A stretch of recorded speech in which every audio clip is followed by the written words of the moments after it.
बिस्मिल्लाहिर्रहमानिर्रहीम। हमारा आज का टॉपिक है IR स्पेक्ट्रा।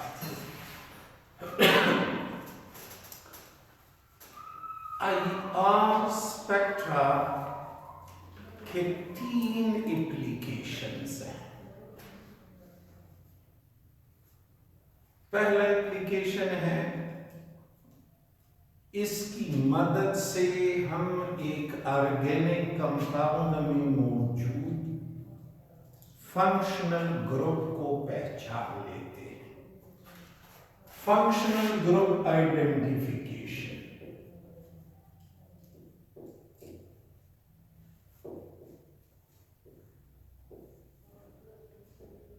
दूसरा एप्लीकेशन इसका है, इसके थ्रू हम एक सैंपल की प्योरिटी चेक कर सकते हैं कि एक कंपाउंड प्योर है या उसमें इम्प्योरिटी है। और तीसरा एप्लीकेशन है, हम रिएक्शन के रेट को स्टडी कर सकते हैं।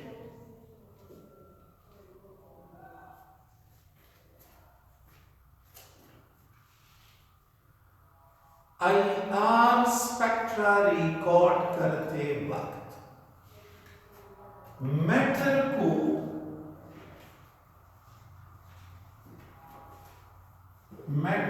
मैटर से मुराद है एक ऑर्गेनिक कंपाउंड। मैटर को बम्बार्ड किया जाता है विद IR रेडिएशंस। किन IR रेडिएशन से? वो IR रेडिएशन जिसका वेव नंबर 600 से लेकर 4000 सेंटीमीटर इनवर्स तक हो। तो मैटर को बम्बार्ड किया गया IR रेडिएशन से। किन IR रेडिएशन से? उन IR रेडिएशन से जिसका वेव नंबर 600 से लेकर 4000 सेंटीमीटर इनवर्स तक हो। और जब इसे हम बम्बार्ड करते हैं तो हम फंक्शनल ग्रुप को पहचान लेते हैं, प्यूरिटी चेक कर लेते हैं और रिएक्शन के रेट को भी इससे स्टडी किया जाता है। अगर मैटर को IR रेडिएशन से बम्बार्ड किया जाए तो ये IR रेडिएशन इस मैटर के अंदर चेंजेस लाएगा। कौन से changes? Vibrational changes.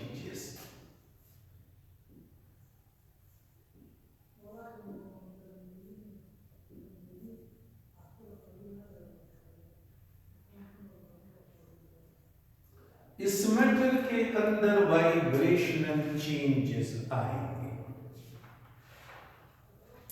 Vibrational changes दो किस्म के होते हैं। एक को कहते हैं स्ट्रेचिंग वाइब्रेशन,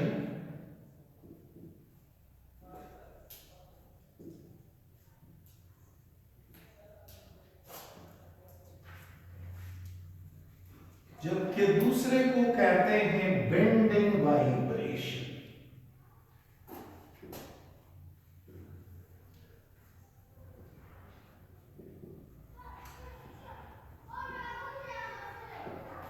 स्ट्रेचिंग वाइब्रेशन उस वाइब्रेशन को कहते हैं जिसमें बॉन्ड लेंथ चेंज हो,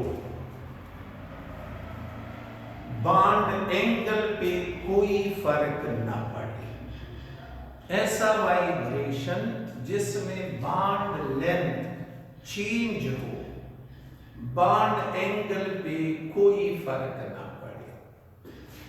changes occur in bond length.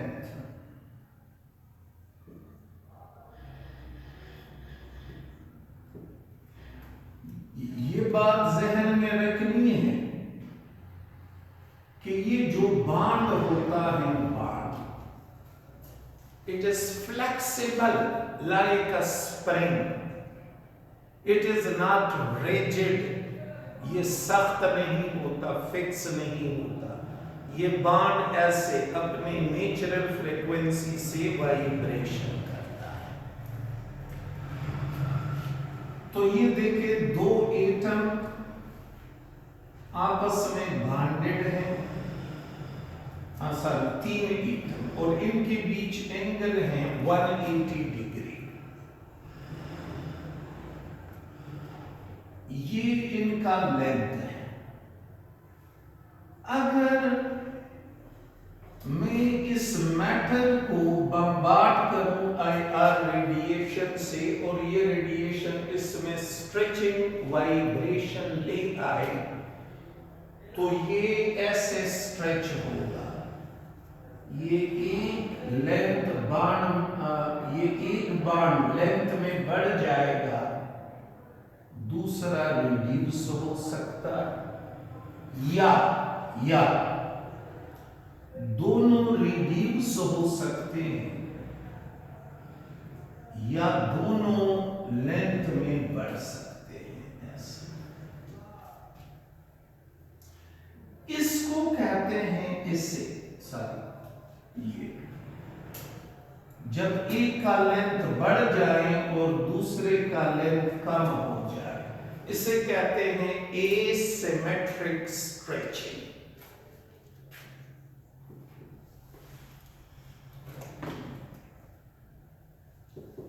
और अगर दोनों कंप्रेस हो जाएं या एक्सपेंड हो जाए, इन्हें कहते हैं सिमेट्रिक स्ट्रेचिंग।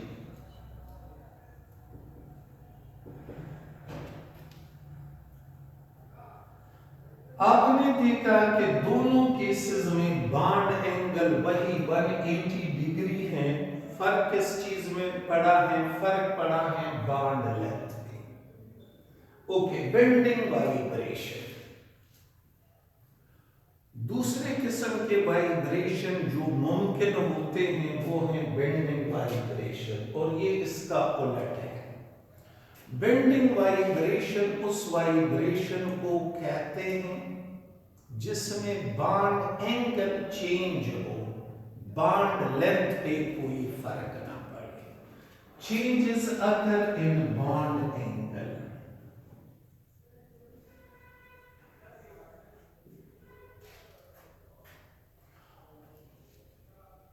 जैसे स्ट्रेचिंग की दो किस्में हैं, एसिमेट्रिक और सिमेट्रिक, तो बिल्कुल इसी तरह बेंडिंग की 4 किस्में हैं।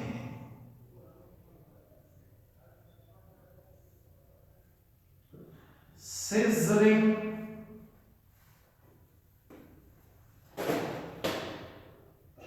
रॉकिंग, वेगिंग और ट्विस्टिंग।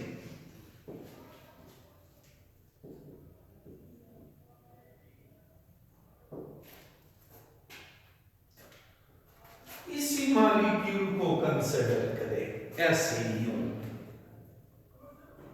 बीच में एटम बी, ये एटम ए, ये एटम ए, और ये वाइट पोर्शन बॉन्ड है। इसकी जो स्ट्रेचिंग वाइब्रेशन है वो कुछ यूं होगी ऐसे। Bond angle will remain same, changes will occur in bond length, और जो बेंडिंग वाइब्रेशन है वो ऐसी होगी। देखो ऐसे।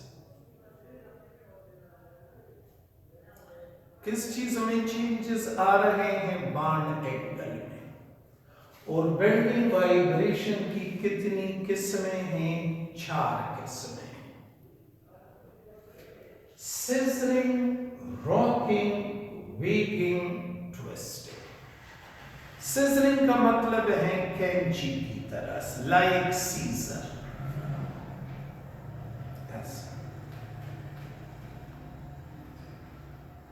Rocking, look at me, suppose मैं एक My chest is atom B, arms represent bond and hands are atom A. Like this, it will be scissoring vibration. Like this, it will be twisting. Twist होना, घूम जाना। और देखो, look at my hand again, अगर ये नीचे की जानिब जा रहा है और ये दूसरा भी यूं नीचे की जानिब आ रहा है, this will be called weighing. Weighing का मतलब है हिलाना। तो अगर एक यूं जा रहा है, ये दूसरा भी यूं जा रहा है, या ये एक इस साइड पे जा रहा है, दूसरा बाण भी इसी साइड पे, it will be called weighing. और देखो, अगर यूं दोनों बाण आपकी जानिब जाएं ऐसे, या moving away from you, moving away from you, it will be called rocking. Both are moving towards you or both are moving away from you. तो जब हम किसी मैटर को IR रेडिएशन से बम्बार्ड करें, तो ये IR रेडिएशन इस मैटर में वाइब्रेशनल चेंजेस लाएगा। वाइब्रेशनल चेंजेस की ये दो किस्में हैं, स्ट्रेचिंग वाइब्रेशन, बेंडिंग वाइब्रेशन। फिर हर एक के मजीद टाइप्स हैं। मॉलिक्यूल को बम्बार्ड किया गया, उसमें चेंजेस आ गए, तो इससे हमें क्या मिलेगा? इससे हमें मिलेगा internal structure of the molecule. Her functional group एक खास वेव नंबर वाला फोटॉन एब्जॉर्ब करता है। कौन सा फोटॉन वो एब्जॉर्ब करेगा? जिसकी फ्रीक्वेंसी उसके नेचुरल वाइब्रेशनल फ्रीक्वेंसी के साथ मैच करे। और ये हमें पहले से पता होता है कि ये फ्लॉ फंक्शनल ग्रुप इस फ्रीक्वेंसी या वेव नंबर वाला फोटॉन एब्जॉर्ब करता है। हर IR स्पेक्ट्रा के साथ एक फंक्शनल ग्रुप टेबल होता है। ये है वो टेबल जो बुक में भी दिया गया है। ये टेबल है पेज 431 पे, पेज 431। ये वो टेबल है जिसमें हर फंक्शनल ग्रुप के साथ उसकी वाइब्रेशनल फ्रीक्वेंसी मेंशन होती है। देखो, OH group, OH functional group, ये 3000 से लेकर 3600 सेंटीमीटर इनवर्स वाला फोटॉन एब्जॉर्ब करता है। इस रेंज में अगर कोई फोटॉन है, कोई IR रेडिएशन है इस वेव नंबर वाला, और जिस ग्रुप ने एब्जॉर्ब किया, तो समझो कि वो पर्टिकुलर फंक्शनल ग्रुप OH है। Carbonyl group C double bond O, ये 1400 से लेकर तकरीबन 1800 सेंटीमीटर इनवर्स तक फोटॉन एब्जॉर्ब करता है। और जो स्पेक्ट्रा हमें मिलेगा, स्पेक्ट्रा, अच्छा ये देखिए, इससे कम वेव नंबर वाला, इससे कम वेव नंबर, यानी फ्रॉम 600, ये शुरू में मैंने आपको लिखवाया था 600 to 4000, तो 600 से लेकर 400 तक इस रीजन को कहते हैं fingerprint region. Fingerprint region.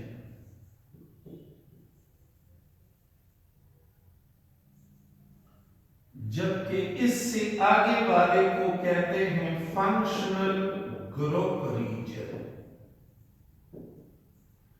इसकी कोई अहमियत नहीं होती। इसकी क्यों नहीं है अहमियत? क्योंकि इनकी इंटरप्रिटेशन बहुत मुश्किल होती है, तो इसे इग्नोर करते हैं। अहमियत है इसकी। फर्ज करें मैंने एक कंपाउंड IR मशीन में डाला और मुझे इस तरह का स्पेक्ट्रा मिला, इस तरह का। ये transmittance, percent transmittance versus wave number.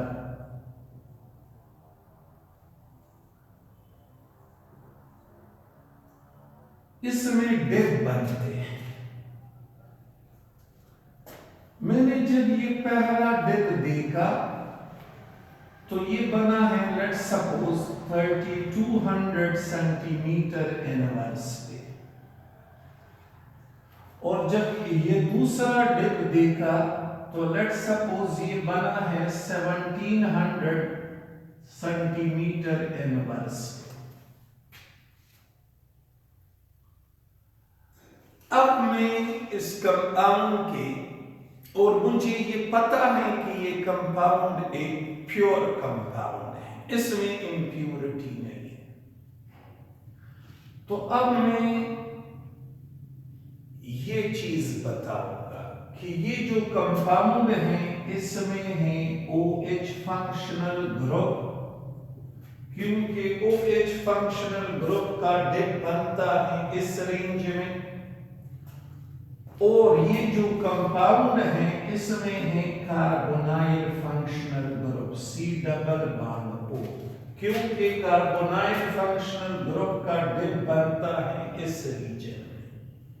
अच्छा, मुझे फंक्शनल ग्रुप का पता चला, लेकिन इस स्पेक्ट्रा से ये पता नहीं चलता कि ये जो दो ग्रुप हैं आया ये ऐसे अटैच है, आया ये ऐसे अटैच हैं, यानी ये कार्बोक्सिलिक एसिड है, या ये यूं है ऐसे।